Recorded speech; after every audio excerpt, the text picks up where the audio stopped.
తండ్రి వందనం, తండ్రి వందనం, తండ్రి వందనం, యేసువా వందనం, యేసువా వందనం, యేసువా వందనం, ఆత్మదేవా వందనం, ఆత్మదేవా వందనం, ఆత్మదేవా వందనం. Praise the Lord, praise the Lord, praise the Lord. Hallelujah, hallelujah, hallelujah. పూజ్యులారా, మట్టి వస్తున్నారు, ప్రియులారా, విశ్వాసులారా, ఈ రోజున చాలా ఆనందంగా సంతోషంగా ఉంది. మఠంపల్లి విచారణ శుభవార్త దేవాలయంలో ఈ విచారణను దర్శించటం, మీ అందరినీ చూడటం చాలా సంతోషంగా ఉంది. అనగా ఇది ఒక పెద్ద విచారణ అని విన్నాము, చూస్తుందా సంతోషంగా ఉంది. అందరూ గట్టిగా చెప్పాలనుకుంటాను. ఈ ప్రేమగా ఐక్యతగా కలిసిమెలిసి దాని మీదే శ్రీసం యొక్క ఆకాంక్ష, అభిలాషం. ఈరోజు మనం ముఖ్యంగా రెండు విషయాలు ధ్యానిస్తున్నాం. మొట్టమొదటిగా 7వ సామాన్య ఆదివారం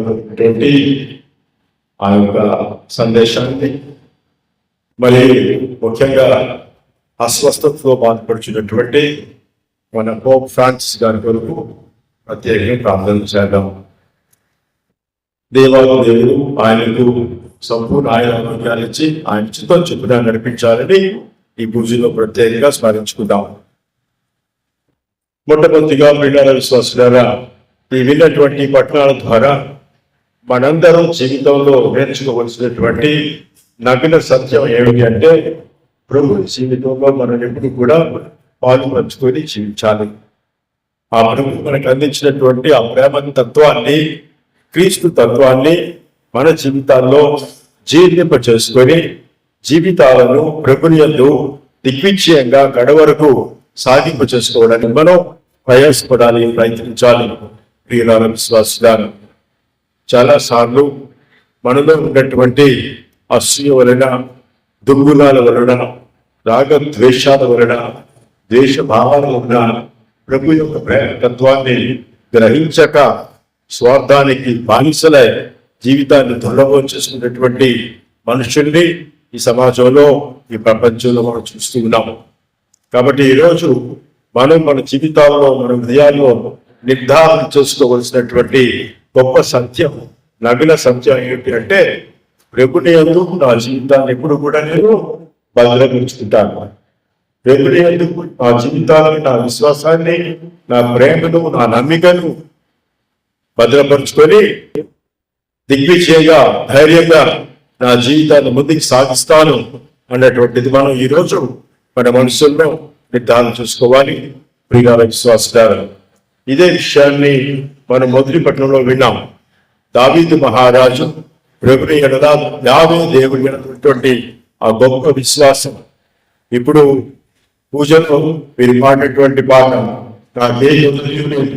ఏసైనా కాపరి లేకపోయినటువంటి ఆ పాట చాలా చక్కగా పాడాడు. అది ఎవరు పాడాడంటే దావీదు పాడాడు.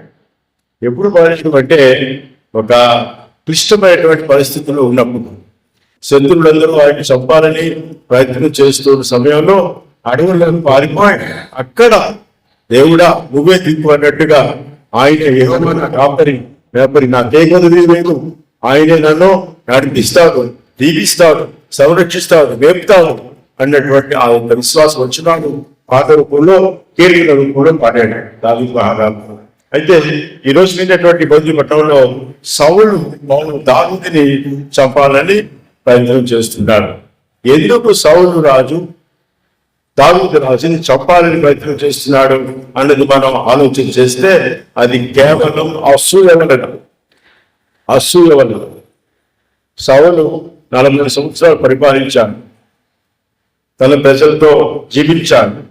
దావీదుకి ఎప్పుడైతే మంచి పేరు వస్తుంది, అభిషేకింపబడ్డాడు అన్నటువంటి ఆలోచన వచ్చింది, అప్పటి నుంచి కూడా ఆలోచన చేస్తూ చంపాలని సర్వ ప్రయత్నాలు చేస్తూ ఉన్నారు. ఎటువంటి ప్రయత్నంలో ఒకరోజు దావీదు మహారాజు కూడా ఒక మంచి అవకాశం వచ్చింది సౌలుని చంపడానికి. వారిద్దరి మధ్య ఉన్నటువంటి ఆ శత్రుత్వం వైరం ఏంటంటే అసూయ. దావీదుకి లేదు, కానీ ఎవరికి ఎక్కువగా ఉందంటే సౌలుకు. కాబట్టి ఒక సమయంలో దావీదు మహారాజు మంచి అవకాశం వచ్చింది. సౌలు దావీదులో ఉన్నాడు. దావీదులో ఉన్నప్పుడు ఆ దావీదు వారి సైన్యం చంపే అవకాశం ఉంది. కానీ దావీదు మహారాజు సైనికు చెప్తాడు చంపొద్దు. ఎందుచేతంటే ఆయన అభిషేకం పొందినటువంటి వ్యక్తి, దేవుని అనుగ్రహాలు పొందినటువంటి వ్యక్తి, కాబట్టి చంపొద్దు అని ఆ సైనికులు మందలించి అక్కడి నుంచి వెళ్ళిపోతాడు. అది దావీదు మహారాజు ఉన్నటువంటి గొప్ప వ్యక్తిత్వం చెప్పాలి, మానవత్వం చెప్పాలి. ఆ రోజుల్లో చంపుకోవడమే మనుషులు. మానవత్వం అనేది చాలా మంటగలిసింది. ఎప్పుడు ఈ మానవత్వాన్ని నేర్చుకున్నారు మనుషులు? ప్రభుని యొక్క రాకడితో, ప్రభుని యొక్క దీవెనతో. మన పాత్ర ఎక్కువగా చదువుతూ ఉంటాం, కంటికి కన్ను పట్టికి పన్ను, అటువంటి శాస్త్రాలు ఉండేవి. ఎంచుతంటే ఒక్కొక్క సంఘం ఉండేవాళ్ళు. ఈ సంఘానికి ఆ సంఘానికి తగాదా వచ్చినప్పుడు వీడెళ్ళి ఏదైనా వాళ్ళకి కొట్టాడు అనుకోండి, ఒక పన్ను పోయేది అనుకోండి, ఎదుటి వాళ్ళు ఈ సంఘానికి వచ్చి ఓణి కొట్టి వాడి పనులన్నీ తీసేసేవాడు. ఇంత ఘోరంగా ఉండేది. ఒక కన్ను తీస్తే 2 కళ్ళు తీశాడు, ఒక పన్ను పోతే అన్ని గుళ్ళు పనుగొట్టారు. ఈ విధంగా నాశనం చేసుకున్నారు. అంచేత అందరూ గ్రహించాలి, అసూయ, ఈర్ష్య, కోపం ఇవన్నీ కూడా మనిషి జీవితాన్ని నాశనం చేస్తున్నాయి తప్ప బాగు చేయదు. అంచేతనే ప్రభు అంటున్నాడు, నీ శత్రువులు నువ్వు ప్రేమించాలి, నిన్ను హింసించే వరకు నువ్వు ప్రార్థన చేయాలి. ఈ విధంగా ప్రభు యొక్క సిద్ధాంతాలు ఇవన్నీ బంగారు సూత్రాలని మనం అంటున్నాం. ప్రభు మన జీవితానికి బంగారు సూత్రాలు ఇచ్చాడు, సిద్ధాంతాలు ఇచ్చాడు, మార్గాలు చూపించాడు. అటువంటి మార్గంలో మనందరం కూడా జీవించాలని హెచ్చరిస్తున్నాడు. మరి ఆ రోజుల్లో ఉన్నటువంటి ఆ అరాచకాలు, అన్యాయాలు, చంపుకోవడాలు, మృగతత్వం క్రీస్తు ప్రభు ద్వారా మానవత్వంగా మారిపోయింది. క్రీస్తు ప్రభు ద్వారా క్రీస్తు తత్వంగా మారిపోయింది. మనుషులా బ్రతకాలి, చంపుకోకూడదు.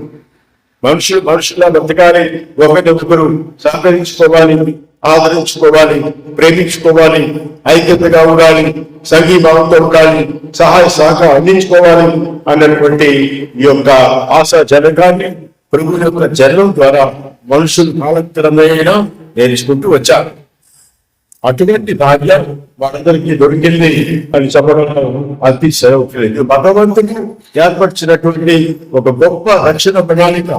ఆ రక్షణ ప్రణాళిక ఏంటంటే మనుషులందరూ కూడా బాగుండాలి. దేవుడు మానవ జాతులని సర్వేజన సుఖినో భవంతు, అంతేగాని అసూయతోని రాగద్వేషాలతోని చౌకమని కాదు, మనిషిని హింసించడం కాదు, బానిసలుగా చూడడం కాదు. అది మానవత్వానికి తగదు. అంచేతనే క్రీస్తు ప్రభువులో మనం సంపూర్ణ మానవత్వాన్ని, సంపూర్ణ దైవత్వాన్ని మనం చూస్తున్నాం. ఆ సంపూర్ణ మానవత్వంతో ఎవరైతే బ్రతుకుతారో వాళ్ళని దైవ సమానులు అని చెప్పడంలో అతిశయం తెలియదు ప్రియులారా, విశ్వాసులారా. అటువంటి మానవత్వాన్ని ప్రభు మనకు అందిస్తున్నాడు. మనలాగే మనిషిలా బ్రతకాడు, ఆధ్యాత్మిక మార్గాలు చూపించాడు, ఆత్మీయ భోజనం అందించాడు. ఈ విధంగా మనలాగే మనిషిలాగా బ్రతికాడు, కానీ పాపం చేయలేదు. పాపానికి దూరంగా ఉన్నారు, పుణ్యాన్ని కట్టుకున్నారు. దేవుని యొక్క మార్గాలు మనకి ఉపమాన రూపాలను వివరించి చెప్పారు. ఇవన్నీ కూడా మనం గ్రహించి అర్థం చేసుకొని మన జీవితాలకు కావలసినటువంటి ఆ మార్పు చేర్పులు చేర్చుకొని మన జీవితాలు తీసుకున్నందుకు భద్రపరుచుకొని జీవించడానికి ప్రయాసపడాలని ప్రయత్నించాలని ప్రియులారా, విశ్వాసులను. ఇదే విషయాన్ని మనం 2వ పట్టణంలో విన్నాం. మొదటి ఆధారము, 2వ ఆధారం. ఎవరు మొదటి ఆధారం? అపరంగా మాటను విని పాపంలో వెళ్ళిపోయినటువంటి ఆదాము. ఈ విధంగా మొదటి ఏవా, 2వ ఏవా, మొదటి ఆదాము, 2వ ఆదాము అన్నటువంటి విషయాలు కొంతవరకు తెలుసుకుందాం. మొదటి ఆదాము వేయబడిన పాప కళకు లోకానికి సంభవించింది అన్నాం. అది అంత సన్నివేశం మీ అందరికీ బాగా తెలుసు. మరి రెండవ ఆదాము రెండవ ఏవ మరియతల్లి, ఈ మరియతల్లి ద్వారా రక్షణ ప్రణాళిక మనకు అందించబడింది. శుభవార్త దేవాలయం, ఆ శుభవార్త గబ్రియలు దూత మరియ మాటకు అందించింది. అనుగ్రహం పరిపూర్ణాల నీకు శుభం అని చెబుతుంది. అంతేకాకుండా స్త్రీలలో తల్లి రావడం అన్నటువంటి మాట కూడా పలికింది. కాబట్టి ఈ శుభవచనాల్లో ఉన్నటువంటి నిగూఢాలు ఏమిటంటే మరియ తల్లి ద్వారా మానవ జాతికి, ప్రత్యేకంగా స్త్రీ జాతికి సకల ఆశీస్సులు, సకల అనుగ్రహాలు, సకల వరాలు వచ్చాయి, లభించాయి అని చెప్పాలి. ఈ విధంగా మానవ జాతిని రక్షించాలి, ఆ రక్షణ ప్రణాళికలో మనం సాగాలి, ఎంతో మందిని సాధింప చేయాలి అన్నటువంటిది దేవుని యొక్క రక్షణ ప్రణాళిక. ఈ విధంగా రెండవ ఏమైనటువంటి మరియతల్లి ద్వారా వచ్చినటువంటి ఆ యొక్క రక్షణను మనం సాగిపోవాలి. మరి ఆ తల్లిని మనం ఒకవేళ ఈరోజు అడిగామనుకోండి, అమ్మా మా రక్షణలో మీరు ప్రముఖమైనటువంటి పాత్ర వహించారు, ఉన్నతమైనటువంటి పాత్ర వహించారు, ఈ విధంగా మా అందరికీ కూడా రక్షణ దయచేస్తారు, మేము ఏం చేయాలమ్మా నీ కోసం అని నేను అడిగితే ఆ తల్లి సమాధానం ఏంటంటే, నా కుమారుని ప్రభు యేసుక్రీస్తు వారు చెప్పినట్లు మీరు చేయండి. Praise the Lord, praise the Lord, praise the Lord. యేసు ప్రభు చెప్పినట్లు చేయండి, నా కుమారుడు చెప్పినట్లు చేయండి. అదే రెండవ ఆదాం. రెండవ ఆదామైనటువంటి ప్రభువు తన యొక్క జీవితాన్ని మనతో పంచుకున్నాడు, మనతో నివసించాడు, మనతోనే ఉంటాడు, మనల్ని విడిచిపెట్టాడు. అందుచేతనే ఆయన అభయహస్తాలను అందిస్తున్నాడు.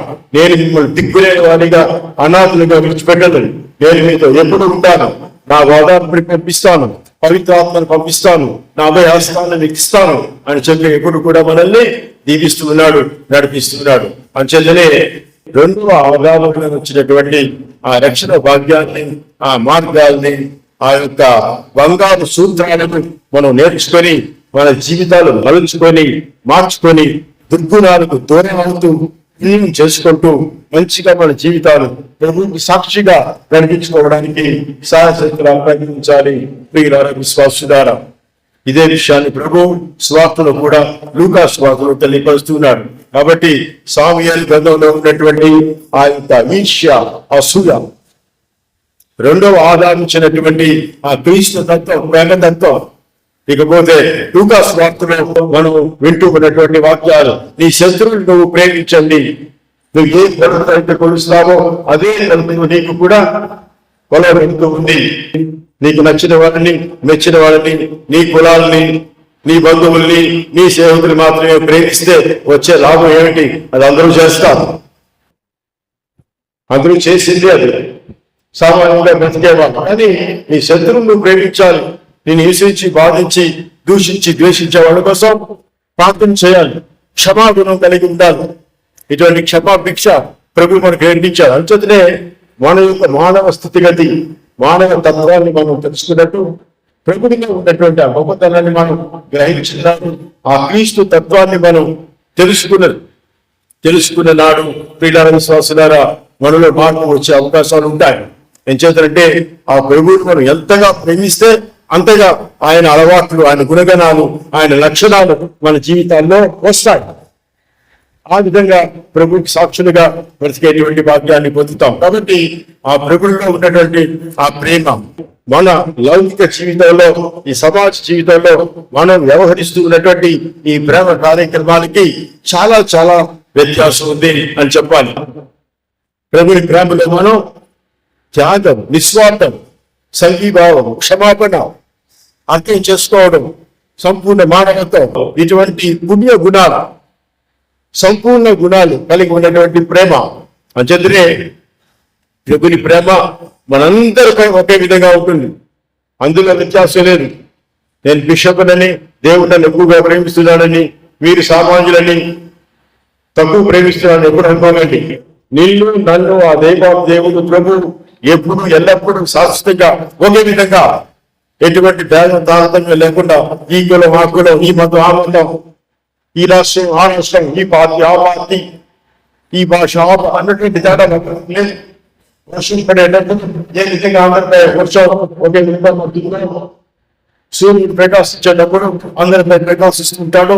వీరు మాట్లాడుతున్నటువంటి తేడా లేకుండా అదే విధంగా దేవుని యొక్క ప్రేమ, క్రీస్తు ప్రేమ మనలో ఎప్పుడు ఒకే విధంగా ఉంటుంది. కాకపోతే నేను ఏ విధంగా ఆ ప్రేమని అర్థం చేసుకొని నా బ్రతుకుని మార్చుకొని బ్రతుకుతున్నాను, నా ప్రభు యొక్క జీవితంలో పాల్పంచుకోవడానికి ప్రయత్నిస్తూ ఉన్నాను, ఆ ప్రభు యొక్క రక్షణ మార్గాన్ని కొనసాగిస్తూ ఉన్నాను, ఆ ప్రభు యొక్క ప్రేమకు, సేవకు, త్యాగానికి ఎంతగా సాక్షిగా బ్రతుకుతూ ఉన్నాను అన్నటువంటిది మనం ఎప్పుడు కూడా ప్రశ్నించుకోవాలి విశ్వాసులారా. కాబట్టి క్రీస్తు ప్రభు నేర్పించినటువంటి ఈ ప్రేమ తత్వాన్ని, రెండవ ఆదాం అయినటువంటి ప్రభుని ద్వారా వచ్చినటువంటి మార్గాన్ని, సూత్రాన్ని మనం పాటిస్తూ మన జీవితాల్లో ధన్యత పొందడానికి శక్తుల ప్రయత్నం చేద్దాం. ఇది నోటి మాటలతో చెప్పినంత తేలిక కాదు. క్షమించాలంటే కష్టం కదా, శత్రువుతో మాట్లాడాలంటే ఇంకా కష్టం, పొరుగు వాడిని ప్రేమించాలంటే కష్టం, దూషించడం, ద్వేషించడం, తిట్టడం, చెదరగొట్టడం, తిట్టడం ఈ మామూలు సమాజంలో జరుగుతున్నాయి. కానీ ప్రభు చెప్పినట్టుగా ప్రేమించడం, సేవించడం, ఆదరించడం, ఆదుకోవడం, ధర్మం అన్నటువంటి ఆ సిద్ధాంతాన్ని మనం దూరం చేసుకోకుండా మనుషులుగా మానవత్వంతో ఎదగడానికి ప్రయత్నించాలి. విశ్వాసులారా, ఈ రోజుల్లో ఆధునిక యుగంలో ఉన్నాం. రకరకాలైనటువంటి అభివృద్ధి జరుగుతూ ఉంది. ఇక రాబోయే దినాల్లో మనుషులు కృత్రిమ తెలివితేటలకి కనిపెడుతున్నారు. అది వినే ఉంటారు, ఆర్టిఫిషియల్ ఇంటెలిజెన్స్ అంటున్నారు దాన్ని. అంచేత ఇక రాను మనుషుల జీవితం ఏమవుతుందో అన్నట్టుగా మనుషులు భయపెడుతున్నారు, భయవంతం చెబుతూ ఉన్నారు. అంచేత అన్ని పరికరాలు చేస్తూ ఉంటే, రోగులు చేస్తూ ఉంటే ఇక మనుషులు చేసే పని ఏముంది, వాళ్ళు పుట్టవలసిన పని ఏముంది? అంచేత ఇది చాలా వరకు ప్రశ్నార్థకం. ఏది ఏమైనా భగవంతుడు తన బిడ్డలను వదుకోడు, దూరం చేసుకోడు. కాబట్టి ఆయనపై విశ్వాసం ఉంచి బ్రతికినట్టు వాడు తప్పకుండా ఆయన నడిపించుకుంటాడు, చేరదీస్తాడు, తన భాగ్యాలతో నింపుతాడు. కాబట్టి పిల్లల విశ్వాసులారా, క్రీస్తు ప్రభుని యందు మన జీవితాలు భద్రపరచుకోవాలి. ఆ క్రీస్తు ప్రభుని యందు మన జీవితాలు శాశ్వతంగా దిగ్విజయంగా నడిపించుకోవడానికి ప్రయాసపడాలి. ప్రభు ఇచ్చినటువంటి జీవితం శాశ్వత జీవితం, అశాశ్వత జీవితం కాదు. ఆయన ఏ విధంగా మరణించి తిరిగి పునరుద్ధరణయ్యాడో ఆయన నమ్మినటువంటి బిడ్డలుగా మనల్ని కూడా ఆయన తన యొక్క స్వంతం చేసుకుంటాడు. ఆ పునరుద్ధరణ భాగ్యంలో పాలు పంచుకునేలా మనల్ని దీవిస్తాడు, నడిపిస్తాడు. అటువంటి విశ్వాసంతో మన జీవితాలు సాధింప చేసుకోవడానికి ప్రయాసపడాలి, ప్రయత్నించాలి. విశ్వాసులారా, ఈ క్షమాగుణం, క్షమించడం అన్నటువంటిది మన జీవితంలో నేర్చుకుంటే చాలా సమస్యలు తీరిపోతాయి. కుటుంబ సమస్యలు, అత్తాకోడల మధ్య ఉన్న సమస్యలు, మామ అల్లుళ్ళ మధ్య ఉన్న సమస్యలు, తల్లిదండ్రులు పిల్లల మధ్య ఉన్న సమస్యలు క్షమించుకొని, మన్నించుకొని, ప్రేమించుకొని, ఆదరించుకొని, గౌరవించుకొని, అర్థం చేసుకొని జీవితాలు మలుచుకుంటే ఇక్కడే స్వర్గం. ఈ స్వర్గానుభూతి మరణించిన తర్వాత మహా ఆనందంగా, మహా సంతోషంగా దేవుడి సన్నిధిలో బ్రతికేటువంటి భాగ్యానికి మనం నోచుకుంటాం. కొంతమంది అంటారు, ఈ భూలోకంలో బ్రతికినంత వరకు శాంతి లేదు, నాకు సమాధానం లేదు, నాకు ప్రేమ లేదు, నాకు సంతోషం లేదు. ఇవన్నీ చచ్చిన తర్వాత వస్తాయి అనుకుంటున్నారా? ఇక్కడే అనుభవించాలి. జీవోత్సవాల్లో బ్రతకకుండా ఉద్దేశవంతంగా మనం బ్రతకాలి. జీవోత్సవాలు అంటే ఏంటి? బ్రతుకుతూ ఉన్నా కూడా చచ్చిన వాళ్ళతో సమానం. సంతోషం లేదు, ఆనందం లేదు, చిరునవ్వు లేదు, ఐక్యత లేదు, లేనిపోని చాడీలు, లేనిపోని మాటలు, రకరకాల హింసలు, అవమానాలు, నిందలు, ఇవన్నీ అవసరమా మానవ జీవితానికి? ఆలోచించండి. పంచాయత్ పిల్లల విశ్వాసులారా, బ్రతికి ఉండగానే ముక్తి భాగ్యంలో బ్రతకాలి అంటే దాన్ని జీవన్ముక్తి అంటారు. జీవన్ముక్తి అంటే జీవిస్తూ ఉండగానే ప్రభు ఇచ్చినటువంటి ఆ మోక్ష భాగ్యం, ముక్తి భాగ్యం. అదే ప్రేమ, సేవ, సంఘీభావం, త్యాగం, నిస్వార్థం, మానవత్వం, ధైర్యత్వం, అనుగ్రహం, ఇవన్నిటితో జీవిస్తే అదే జీవన్ముక్తికి మార్గాలు. ఈ విధంగా ప్రభు మనల్ని జీవించమని కోరుతూ ఉన్నాడు. మరి ఆ విధంగా జీవించినటువంటి పుణ్యాత్ములు, పుణ్యపురుషులు, భక్తులు సేవకులు మనకి ఎంతో మంది ఉన్నారు. వాళ్ళని మనం చదివి అర్థం చేసుకొని, బైబిల్ గ్రంథాన్ని చదివి అర్థం చేసుకొని మన జీవితాలు దిగ్విజయంగా నడిపించుకోవడానికి ప్రయాసపడదాం, ప్రయత్నం చేద్దాం. ప్రియులారా, విశ్వాసులారా, మీ అందరికీ తెలుసు, మరియా రాణి ఒక సిస్టర్. ఆ సిస్టర్కి ఒక వ్యక్తి చంపాడనేటువంటి ఈ కథ మీరు వినే ఉంటారు. నిజం, ఇది కథ కాదు, నిజం. అయితే ఆ బంధువులందరూ కూడా వచ్చి ఆ చంపినటువంటి వ్యక్తిని జైల్లో పెడితే వెళ్ళి క్షమించారు, క్షమాభిక్ష పెట్టారు. క్షమాభిక్ష పెట్టడం వల్ల ఏమైంది? ఆ వ్యక్తిలో మారు మనసు వచ్చింది. ఆ కుటుంబాన్ని ఒక బంధువుగా మారిపోయాడు. నేను చేసింది తప్పే అని తెలుసుకొని కన్నీరు మున్నీరుగా ఏడ్చి గెలిపించి పరివర్తన చెంది ఆ మరియా రాణి, సిస్టర్ మరియా రాణి, ఆయన ఎక్కడో పంజాబ్లో ఉన్నాడు, మరియా రాణి కేరళను. ఈ వ్యక్తి వెళ్ళి ఆ కుటుంబంలో ఒక కుటుంబ బంధువుగా, బిడ్డగా చేరిపోయాడు. వారు కూడా అంగీకరించారు. ఇప్పుడు అందరూ కలిసి సంతోషంగా ఉన్నారు. అంటే ఎందుకు చెప్తున్నాను, ఇవన్నీ మీకు తెలుసు. పోపు గారిపై, జాన్ పోపు గారిపై కూడా హత్యా ప్రయత్నం చేసిన వాడిని ఆయన క్షమించాడు. ఆ వ్యక్తి కూడా మారిపోయాడు. ఈ విధంగా క్షమాపణలో ఉన్నటువంటి గొప్ప ఔన్నత్యాన్ని గుర్తించాలి. మారు మనసు రావాలి, ప్రార్థన ద్వారా, క్షమాగుణం ద్వారా, ప్రేమించడం ద్వారా, ఆదరించడం ద్వారా ఈ యొక్క క్షమాగుణాన్ని మనం అర్థం చేసుకోవాలి. త్యాగం ఎప్పుడు మనం చేయటానికి సిద్ధంగా ఉండాలి. మనం నమ్ముకున్న దేవుడు గొప్ప త్యాగం చేశాడు, మన కోసం ప్రాణాలను విడిచిపెట్టాడు. అంచేత ఆ ప్రభువుతో కలిసి జీవించున్నాడే మన జీవితానికి ముక్తి భాగ్యం. ఆయనే అన్నాడు, ఎవరైతే నా యందు జీవిస్తారో, నేను ఎవరి యందు జీవిస్తానో వాళ్ళు ఫలిస్తారు, పుష్పిస్తారు. నేను లేక మీరేమీ చేయగలరన్నాడు యోహాను సువార్తలో. Praise the Lord, praise the Lord, praise the Lord. అంచేత ప్రభువుతో ఉండటానికి, సహవాసం చేయటానికి, ఆ ప్రభు యొక్క బంధంలో అభివృద్ధి చెందడానికి, దృఢపరచుకోవడానికి, బలపరచుకోవడానికి మనం ఎప్పుడు కూడా సంసిద్ధులుగా ఉండాలి. విశ్వాసులారా, praise the Lord, praise the Lord, praise the Lord. కాబట్టి ఈ విషయాలని ధ్యానించుకుంటూ మన జీవితాలు ప్రభుని యందు అన్ని వేళ స్థిరపరచుకుంటూ మన యొక్క విచారణ, పెద్ద విచారణ, మేత్రాసనంలో గొప్పగా చెప్పుకునేటువంటి విచారణ, మఠంపల్లి విచారణ చాలా పెద్దది. ఎన్నో కుటుంబాలు ఉన్నాయన్నట్టుగా నేను వింటూ ఉన్నాను. మొట్టమొదటిసారిగా వచ్చాను, చూశాను, సంతోషిస్తూ ఉన్నాను. చాలా ఆనందంగా ఉంది. మీరు ఈ విధంగా కలిసికట్టుగా, ఐక్యతగా, ఈ సాక్షులుగా బ్రతకాలని నేను మనస్ఫూర్తిగా కోరుకుంటూ ఉన్నాను. సమస్యలు ఉంటాయి, ఎక్కడ సమస్యలు లేవు చెప్పండి? చిన్న కుటుంబంలోనే సమస్యలు ఉంటే పెద్ద నేత్రాసనంలో ఇంకెన్ని సమస్యలు ఉంటాయో మీకు తెలుసు. ఇక విశ్వసనీయ సభలో ఇంకెన్ని సమస్యలు ఉంటున్నాయో మీకు తెలుసు. సమస్యలు లేని సంసారాలు లేవు, కష్టాలు లేని కాపురాలు లేవు, ఇబ్బందులు లేని ఇల్లు లేవు. ఏ మనిషిని ఇలా టచ్ చేసినా సమస్యే. సమస్యలు ఉన్నాయని చెప్పి జీవితాన్ని దుర్లభం చేసుకుంటావా? సమస్యలు ఉన్నాయని చెప్పి జీవితాన్ని నాశనం చేసుకుంటావా? ప్రభుని యందు మనం మలుచుకోవాలి, మార్చుకోవాలి. ప్రభు యందు మన విశ్వాస ప్రబలం బలంపడాలి, స్థిరపడాలి. అప్పుడే మన జీవితాలకు ముక్తి భాగ్యం. ఆ విధంగా మీరందరూ కూడా ఎదగాలని, మన విచారణ, మన మేత్రాసనంలోనే ఒక మంచి ఆదర్శమైనటువంటి మార్గదర్శకమైన విచారణగా ఉండాలని నేను మనస్ఫూర్తిగా కోరుకుంటున్నాను. అంటే ప్రభుని యొక్క గుణగణాల్లో ఎదగాలి. విభేదాలు, కొట్లాటలు, తగాదాలు, ఈర్ష్య, అసూయ ఇవేమీ లేకుండా ప్రేమ, సేవ, త్యాగం ఇలాంటి గుణాల్లో మీరున్నట్లయితే మన విచారణ తప్పకుండా ఒక మంచి ఆదర్శవంతమైన విచారణగా మారుతుంది. ఈ విచారణ ఎంతో మంది అమ్మగారు ఉన్నారు, ఫాదర్స్ ఉన్నారు. వాళ్ళందరికీ కోసం ఎప్పుడు ప్రార్థన చేస్తూనే ఉంటారు. వారి ప్రార్థనలు మనపై ఎప్పుడు ఉంటాయి. ఇవన్నీ కూడా మన వడ్డపల్లి విచారణకు గొప్ప ఆశీస్సు, అనుగ్రహాలు. అది రక్షించుకోవాలి, కాపాడుకోవాలి. భగవంతుడు ఇచ్చినటువంటి భాగ్యం, అందరికీ భాగ్యాలు ఇస్తున్నాడు. అది దూరం చేసుకుంటే నష్టపోయింది దేవుడు కాదు, మనమే. అంచేత సమస్యలు కలిసి కూర్చొని మాట్లాడుకుంటే ఏ సమస్య తీరదు.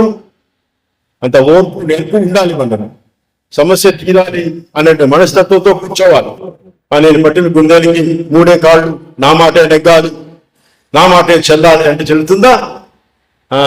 ఈ విధంగా ప్రియులారా, విశ్వాసులారా, అందరూ కలిసికట్టుగా ఐక్యతగా ఉండాలని నేను కోరుకుంటున్నాను. అందరూ బాగుండాలి, అందరిలో నేను ఉండాలి. అది అటువంటి మనస్తత్వం కావాలి. అంతేగాని నేనే బాగుండాలి, నాకు ఆయన ఉండాలి అంటే కుదరదు. అటువంటి క్రీస్తు తత్వంలో మనం ఎదగాలని నేను మనస్ఫూర్తిగా ఆశిస్తున్నాను. మరోసారి మీ అందరికీ కూడా పేరు పేరున నా శుభాకాంక్షలు, ఆశిస్సులు. God bless you. All the best. Thank you. Amen. Amen. Praise the Lord. Praise the Lord. Praise the Lord. Hallelujah. Hallelujah. Hallelujah.